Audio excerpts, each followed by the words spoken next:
Here's a reminder of how you have to be careful on the roads. This is video that was sent in of a jackknife truck on the 134 freeway at Figueroa Street in Eagle Rock. Again, those wet surfaces, you have to really take your time if you have someplace to go today. And look at this, a huge flood on the southbound 101 freeway. A driver posted this video up in Ventura County. The CHP is saying the driver, or the freeway is open in both directions. I can't stop staring at this video. But they have scoopers clearing mud between State Beaches and Bates Road, and there's more flooding between Carpinteria and Ventura. Our KNX 1070's Pete Demetrio posted these photos on the southbound 101 in that area. A Ventura County community is keeping a watchful eye on a fire-scarred mountain behind their homes because of all this rain. CBS News' Jasmine Viel continues our team coverage, and she is live in Camarillo Springs. Jasmine? Well, so far, so good. You can see behind me, though, that you have several homes still red tagged from last December's slide. And this just shows how much damage this very unstable mountain can cause. That said, the rain has picked back up here where I am standing in this neighborhood. Most of these homes empty because, with that said, authorities were not taking any chances.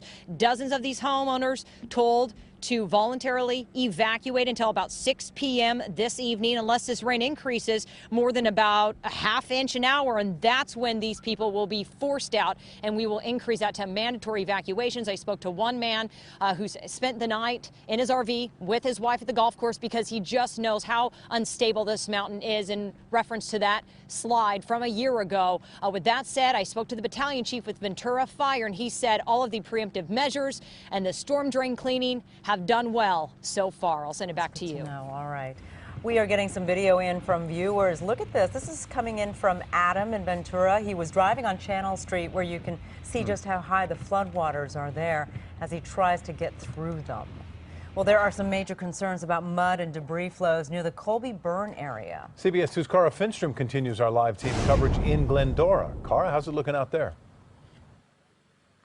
Well, we can tell you that within the last 15 minutes, we got our first mud flow here in the Glendora area. Take a look at this muddy, watery mess coming down the street. We were on the street because the police department told us this was likely to be one of the first to have any problems if they did take place up in the hillsides. And very quickly, the water turned from clear to muddy, and we had a rush of water coming down here just about 15 minutes ago. I can tell you the police department has been going up and down the street. They are checking out the situation up there. They tell us the K-rails are in place to divert this, and they've taken all kinds of precautions and preparations in case these type of mud flows took place.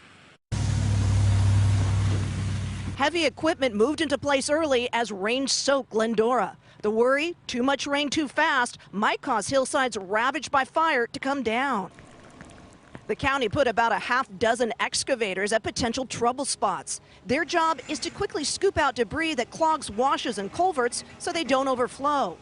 Medical technician Javier Vigil woke up to the rain. He's now got his hands full navigating through streets across the Southland to reach patients' homes. I could have hydroplaned a little bit, but it was heavy.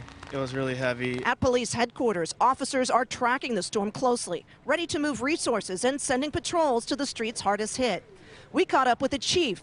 He tells us these hillsides have not yet healed from the Colby fire. There's a little improvement over these past 2 years, but not much, and so we're still vulnerable to mudslides. Residents here have gotten familiar with K-rails and the drill of filling and placing sandbags. The city gave out thousands in anticipation of this week's storms. Today, many homeowners are also under a yellow alert. They're urged to keep streets clear of cars and trash bins so that they don't wash away, and emergency crews can get in if needed. And back here live, you can see one of the police units that has responded out here, a number of vehicles out here up in the hillsides dealing with, again, the first mud flow here for the Glendora area. Reporting live from Glendora, back to you, Rick. All right, thank you, Cara. And again, we love it when our viewers send in video. This is from Jessica as the storm was coming into the Huntington Beach area this morning. You can see the sheets of rain there. And if you have not started preparing for the storms, you want to get moving. That's right. CBS 2's Joy Benedict joins us live from downtown LA, where city leaders just finished talking about how to handle this potentially dangerous flooding. Joy.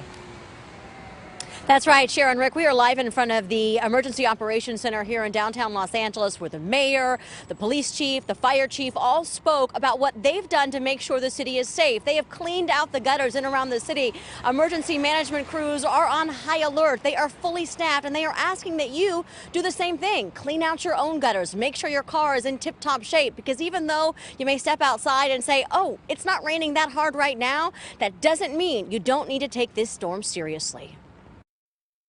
I guess the best way I could put this is it's not going to be so much about the intensity, it's going to be about the duration.